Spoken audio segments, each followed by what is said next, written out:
У нас есть еще один гость, очень почетный гость, тоже алушнец во всех поколениях. Это заслуженный художник Украины Рустем Иминов. Рустем ага, вы где? Это автор портрета Мустафы Мирзы Давидовича, который мы совместными усилиями по архивным сведениям, он создал портрет этого нашего национального деятеля. К сожалению, сегодня портрета не будет, но репродукция его будет обязательно, я так думаю. Вот Рустем ага сейчас расскажет и немножко о себе, о своей семье, о своих алуштинских корнях, я так думаю. Да, Рустем ага? И представит свое творчество. Hocam, hoş geldiniz. Yanımda misafirlerine hoş geldiniz. Mustafa Mirza hakkında ben birinci malumatını bu Seyitiye kardeşim mahallesinden Голос Krema gazetesinden okuyup bildim. Özüm de Avuştalı olganım için benim bütün tamırlarım Avuşta'dan.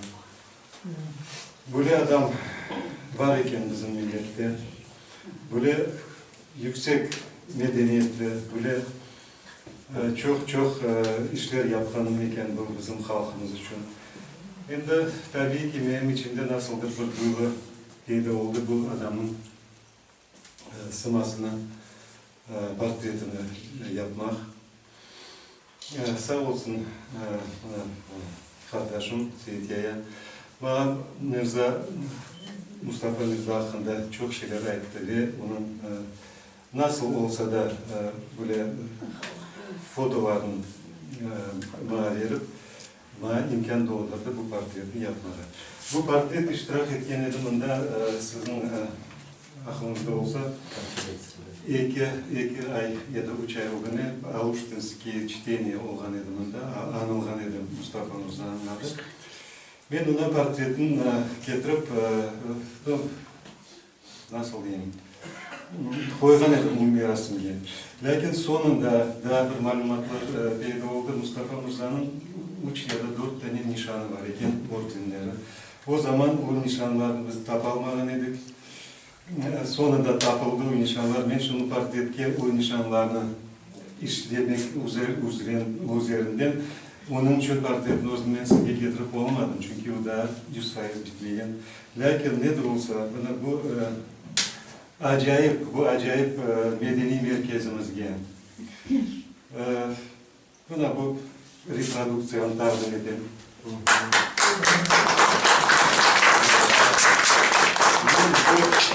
Bu yerge birinci gelgenimde belki bir yarım yıl oldu. Mındaki hareketini korup tecrübelerim. Onun sonunu nasıl çıkar iken bu oğlandı. Ana bir hafta o günü mında daha bir merasim olup geçti. Bir şairimizin, yazıcımızın bir kitabı takdim edilgen edi.